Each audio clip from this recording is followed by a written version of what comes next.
Commerce and management hub, smart commerce and management హబ్లో ఇవాళ మనం మెటీరియల్ కాస్టింగ్ అంటే ఏంటో తెలుసుకుందాం. ఓకేనా? Material costing. Material is all commodities or objects used to make the final product. ఏదైతే ఫైనల్ ప్రోడక్ట్ ఉందో, అంటే ఏదైతే ప్రోడక్ట్ సేల్ చేయడానికి వెళ్ళబోతుందో దాన్ని ఫైనల్ ప్రోడక్ట్ అంటాం. ఆ ఫైనల్ ప్రోడక్ట్ని తయారు చేయడానికి వాడే కమోడిటీస్ని కానీ ఆబ్జెక్ట్స్ని కానీ మనం మెటీరియల్ అంటాం. Direct material. ఈ మెటీరియల్స్ అనేవి 2 టైప్స్గా డివైడ్ అయి ఉన్నాయి. ఒకటి డైరెక్ట్ మెటీరియల్, ఇంకోటి indirect material. Direct material, materials cost of which can be directly attributed to a particular final product. అంటే ఏదైతే ఫైనల్ ప్రోడక్ట్లో డైరెక్ట్గా వాడతామో, డైరెక్ట్గా యూజ్ చేసే ప్రోడక్ట్, డైరెక్ట్లీ అట్రిబ్యూట్ అంటే directly relatable to the final ప్రోడక్ట్ని డైరెక్ట్ మెటీరియల్స్ అంటాం.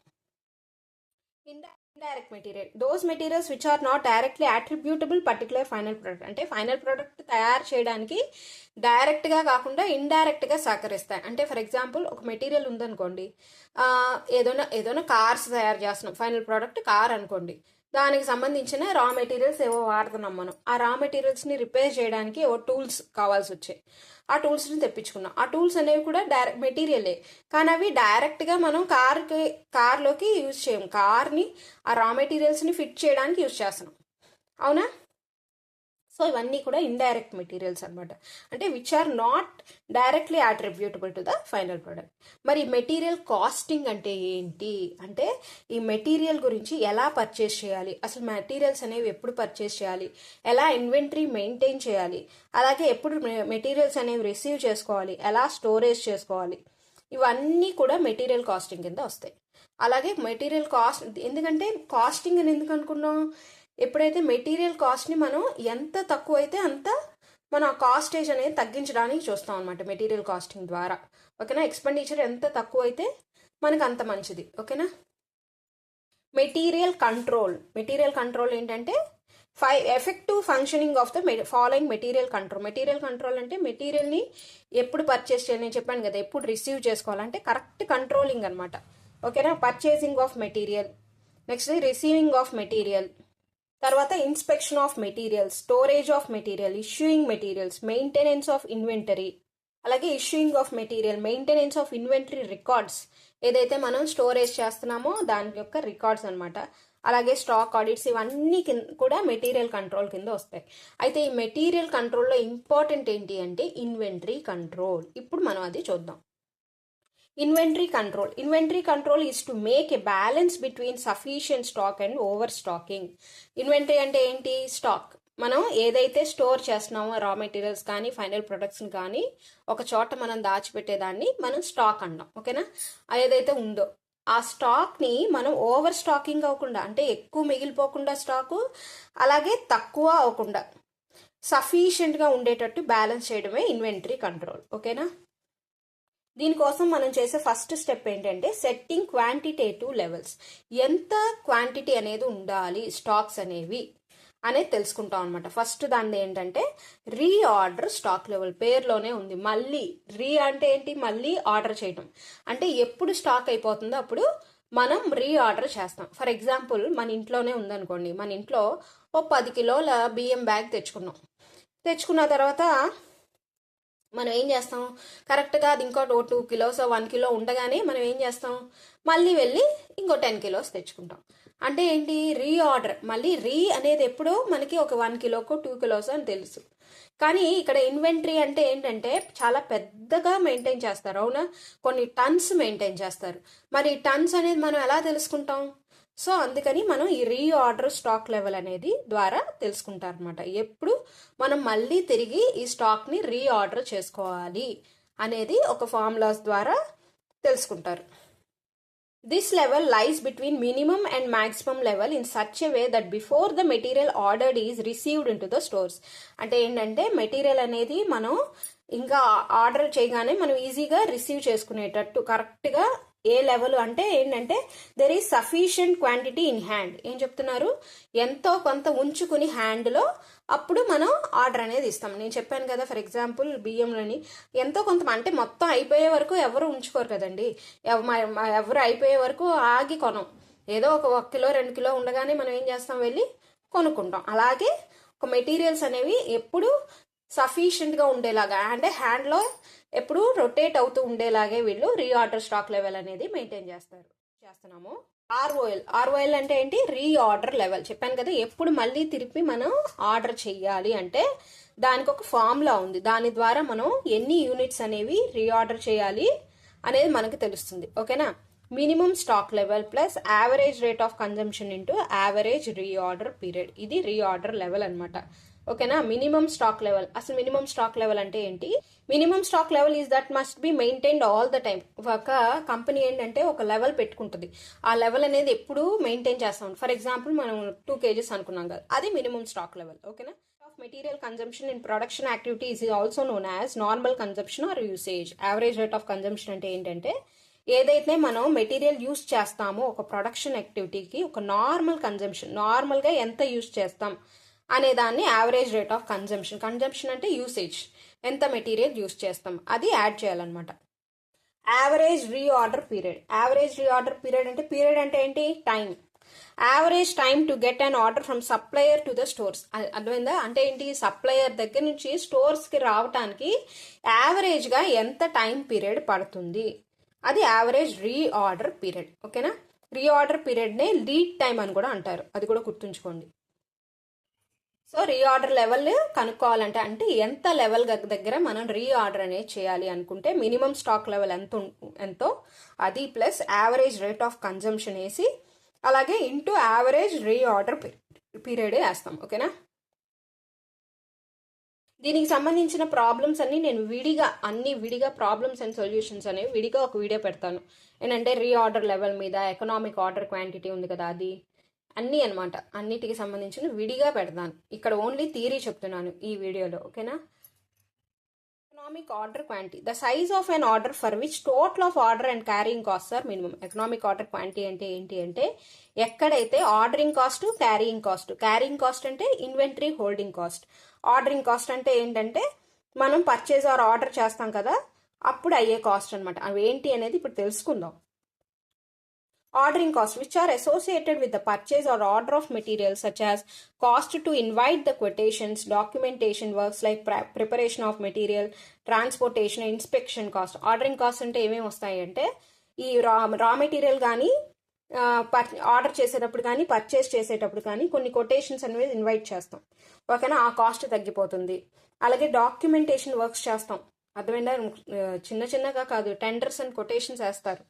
ఓకేనా? అలాగే కాకుండా బిన్ కార్డ్స్ అన్నీ మెయింటైన్ చేస్తారనమాట.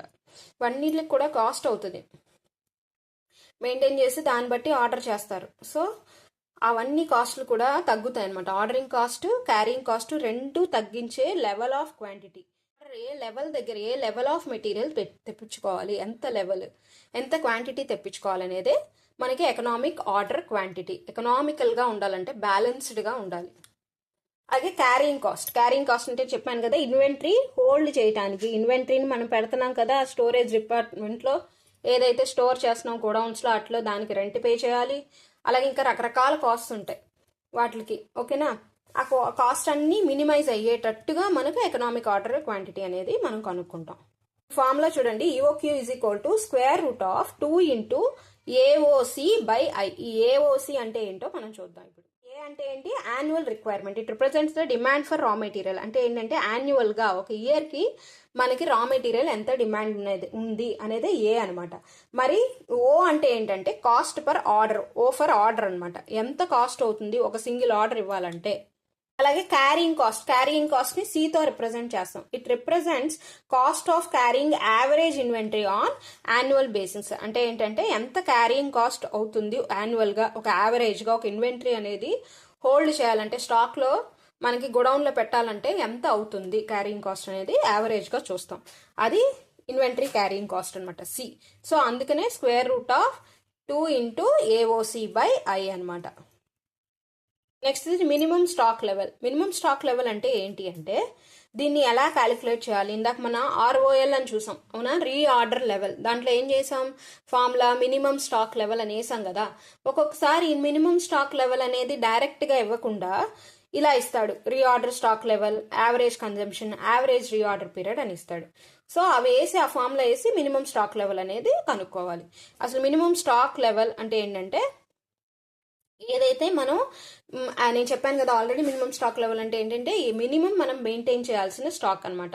ఎంత ఉండాలి మనకి ఒక స్టాక్ అనేది. మరి దీనికి ఒక ఫార్ములా ఉంది. Reorder stock level minus average consumption rate into average reorder period.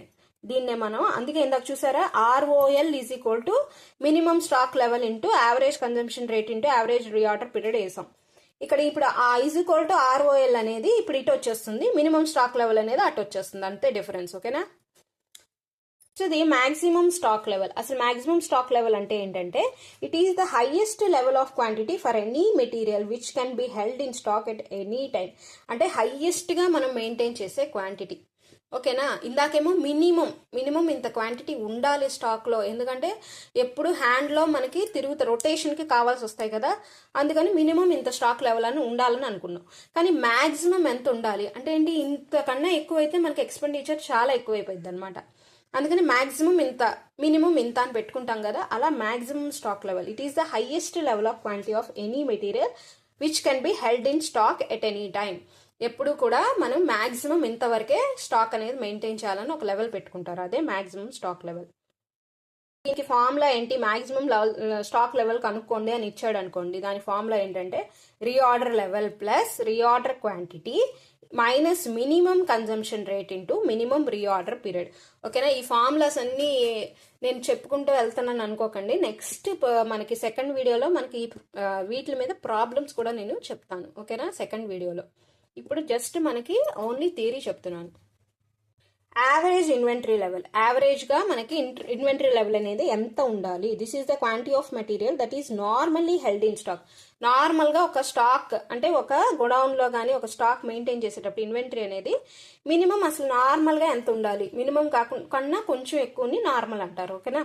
యావరేజ్గా యావరేజ్ స్టాక్ లెవెల్కి ఫార్ములా ఉంది ఏంటంటే minimum stock level in plus half into reorder quantity లేదా or average stock level is equal to maximum stock level plus minimum stock level by 2. ఇలా ఇస్తాడు. Maximum stock level 20,000 units, అలాగే minimum stock level 10,000 units అని ఇచ్చాడు అనుకోండి. Calculate the average stock level అన్నాడు అనుకోండి. అప్పుడు ఏం చేస్తాం, 20,000 ప్లస్ 10,000 బై 2 వేస్తాం. అంటే 30,000 బై 2 వేసి 15,000 మనకి యావరేజ్గా మనకి ఒక స్టాక్లో ఉండాల్సిన యూనిట్స్ అనమాట, ఒక స్టాక్లో మెయింటైన్ చేయాల్సిన మెటీరియల్. Danger level. ఓకేనా. It is the level at which normal issues of the raw material inventory are stopped or emergency issues.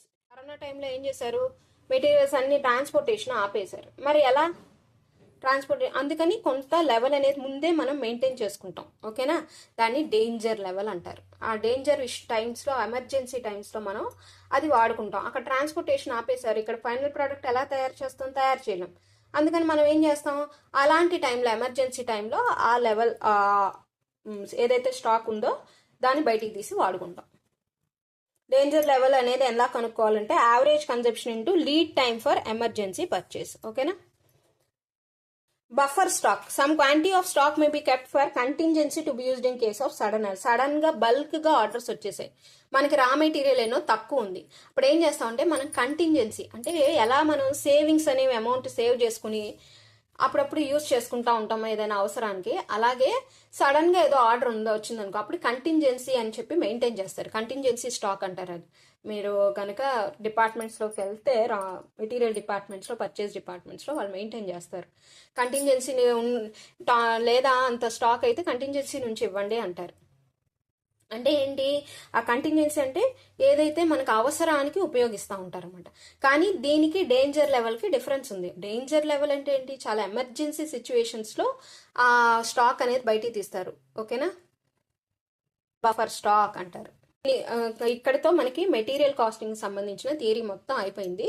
Material casting సంబంధించిన సమ్స్ అన్ని కూడా నెక్స్ట్ వీడియోలో చూద్దాం. Thanks for watching.